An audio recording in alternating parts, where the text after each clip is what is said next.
நான் அவங்க அடிக்கிறார். இப்போ நம்ம சவுக்கு சங்கர் வந்து நியாயமா பேசுறாங்க. ஏன்னா நியாயமா பேசுறதுனால தான் அவரை வந்து சைபர் கிரைம்ல அரெஸ்ட் பண்ணி ஸ்டேஷன்ல வச்சு கையை உடைச்சாங்க. நல்லா புரிஞ்சுக்கோங்க.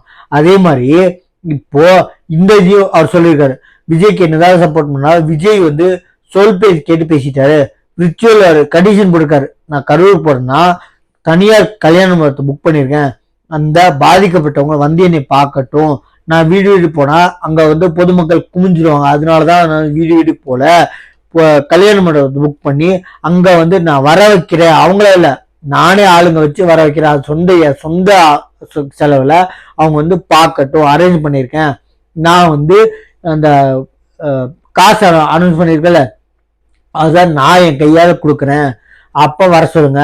அதை சொல்லும்போது தொண்டர்கள் ஆகட்டும் ஃபேன்ஸ் ஆகட்டும் என்னை வந்து யாரும் பார்க்க கூடாது ஒரு கண்டிஷன். ரெண்டாவது கண்டிஷன், எந்த ஒரு சோசியல் மீடியா ஆகட்டும் பத்திரிகை ஆகட்டும் வீடியோ போட்டோ எடுக்கக்கூடாதுன்னு இருக்காரு.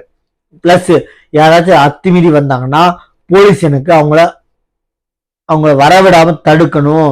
பிளஸ் எனக்கு சேஃப்டியோ அந்த வந்திருக்க பாதிக்கப்பட்ட மக்களுக்கும் அந்த பாதிக்கப்பட்ட குடும்பத்துக்கும் சேஃப்டி உங்களை பொறுப்பு பண்ணிக்கிட்டு இருக்காங்க. கண்டிஷன் போட்ட காலம் போய் இவர் கண்டிஷன் போட்ட காலம் வர்றதுக்கு காரணம் இந்த நாடகோஷியின் அரசு ஊழியர்கள் அரசு அதிகாரிகள் பண்ண வேலைங்க. கண்டிஷன் நீங்க போட்டீங்க, அவர் கேட்டாரு சொல்லுங்க எஜமான்ட்டு, இப்ப கண்டிஷன் போட்டு நிலைமைக்கு வந்துட்டாரு, எவ்வளவு பண்ணிருக்கீங்க பாருங்க. அவர் போட்டிருக்க கண்டிஷன் தப்பே இல்லைங்க. ஆக்சுவலி ஒரு கூட்டத்துக்கு திருப்பி இந்த மாதிரி பிரச்சனைகள் ஆகுன்ற காரணத்தினால கண்டிஷன் போட்டிருக்காரு. கண்டிஷன் போட கேட்டாரு. இப்ப அவரே போடுற கண்டிஷன் நிலைமைக்கு உருவாக்கிறது நீங்க தான். பக்காவது தெரிஞ்சுக்கோங்க. சரிங்களா? நம்ம சேனலை சப்ஸ்கிரைப் பண்ணிருப்பாங்க. தேங்க்யூ.